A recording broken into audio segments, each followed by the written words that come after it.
जय श्री कृष्णा। राधे राधे। कामदा एकादशी रामनवमी के बाद 11 तिथि पर मनाई जाती है। इस बार कामदा एकादशी का व्रत 8 अप्रैल यानी आज के दिन रखा जाएगा। कामदा एकादशी का मतलब है सभी मनोकामनाओं को पूर्ण करने वाला। इस दिन भगवान विष्णु की पूजा अर्चना की जाती है। एकादशी के दिन एक ही समय भोजन करें। इस कथा का संबंध पुंडरीक से है। धर्मराज युधिष्ठिर ने भगवान कृष्ण से प्रार्थना की कि हे महाराज, अब मेरी इच्छा चैत्र मास की शुक्ल पक्ष की एकादशी के नाम, महात्म, पूजा विधान आदि के बारे में विस्तार से जानने की है। तब भगवान कृष्ण ने कहा, हे राजन, यही प्रश्न एक बार दिलीप महाराज ने महर्षि वशिष्ठ जी से भी किया था। वही मैं आपको सुनाता हूँ। बहुत समय पहले की बात है। रत्नपुर अनेक ऐश्वर्य से युक्त था। रत्नपुर नगर में अनेक अप्सरा, किन्नर और गंधर्व वास करते थे। उनमें ललित और ललिता नाम पति पत्नी भी थे। पुंडरीक भोगीपुर नगर में रहता था। राजा प्रजा का ध्यान नहीं रखता था और हर वक्त भोग विलास में डूबा रहता। ललित राजा के यहाँ संगीत सुनाता था। एक दिन राजा की सभा में ललित संगीत सुना रहा था कि तभी उसका ध्यान अपनी पत्नी की ओर चला गया और उसका स्वर बिगड़ गया।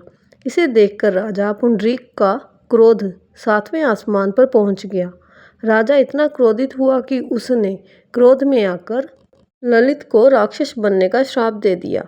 राजा के श्राप से ललित मांस खाने वाला राक्षस बन गया। अपने पति का हाल देख ललिता बहुत दुखी हुई।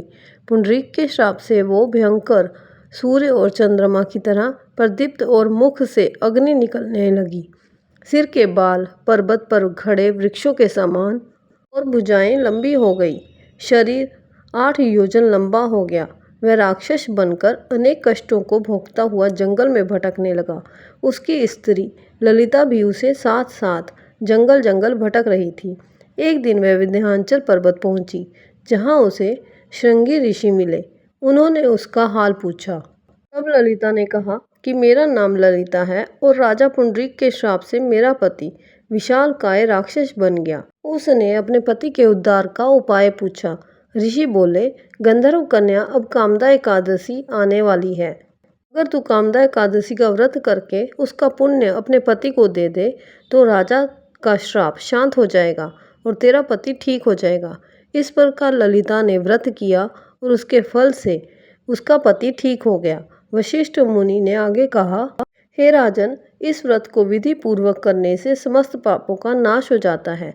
संसार में इसके बराबर कोई व्रत नहीं है। कामदा एकादशी का वर्णन विष्णु पुराण में भी किया गया है, जिसके अनुसार जो मनुष्य ये व्रत रखता है उसे प्रेत योनि से मुक्ति मिल जाती है। उसकी सभी मनोकामनाएं पूर्ण होती हैं और साथ ही धन धान्य और सौभाग्य की वर्षा होती है। जय जय श्री राधे श्याम। जय जय श्री राधे श्याम।